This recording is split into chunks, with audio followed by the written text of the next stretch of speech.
Welcome to this Open to Hope video. We are at ADAC, the Association of Death Educators. Here with me today is my great friend, Glen Lord. Hi, Glen. Hey, Gloria. How's it going? Good. Glen's with the Grief Toolbox, and you can find his site online. He's got some great grief and loss information.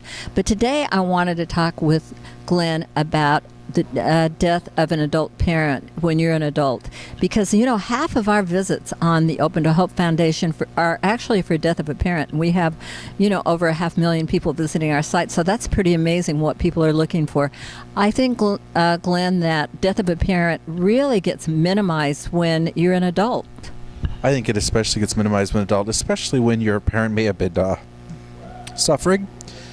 In my case, my mom was very ill. She had kidney failure and liver failure, and she was living a very low quality of life. And so I think many people felt like it was a better thing that she died. And it makes it a very, very tough journey.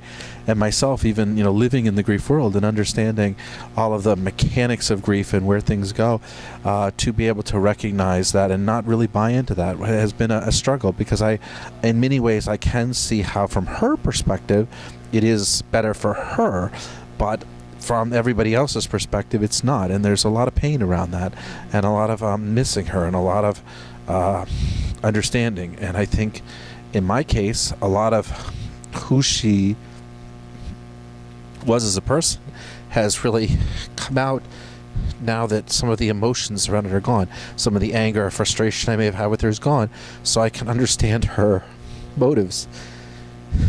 Yeah, it's hard, because I think one of the things that goes on with this is that we're not going to be able to resolve completely all those things with them, and we're like, there's some regret about not being able to do that. Mom died with an estate, and there was a lot of paperwork and taxes and all these forms, and it was very easy to get caught up in what I called grieving, but was really dealing with the mechanics of her death. And it wasn't until I finished that I realized that I hadn't addressed the emotional issues at all. Definitely breathe differently, you sleep differently, your heart starts to rush. You get the urge to talk to them, and they're not there to talk to, and it can throw you. And in my case, even there's situations where you forget and you feel like, how could I remember she's not there? You want to pick up the phone, you want to talk to her, you want to, even being in their house, I want to go into her room and sit with her. So what do you do to take care of yourself?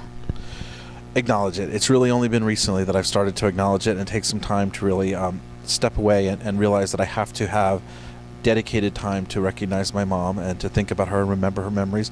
And it's really helped me to deconstruct a lot of what she did, and like I said, see it in a different light and understand how what she was doing oftentimes was really loving me, even when I may have felt frustrated by what she was doing, and understanding how and why she did things. And that's really helped me, I think, connect with her and have her still be a major part of my life. And coming to ADAC and reaching out, helping other people, getting involved is kind of, because guys tend to like to do stuff, right? Guys do tend to like to do stuff, and that's, so I think that's a big thing too. And this last weekend I took my nieces out and shared with them some memories. That was good. Well, thank you so much for being on the show today, and love you, and really appreciate you coming and being on this video at such a tender time. And it's important because we hope that all of you out there, Glen and I would say, please, if you've had a loss, lean on our hope until you find your own, and visit Glen at thegrieftoolbox.com. Take care of yourself, and thank you for watching this video, and God bless.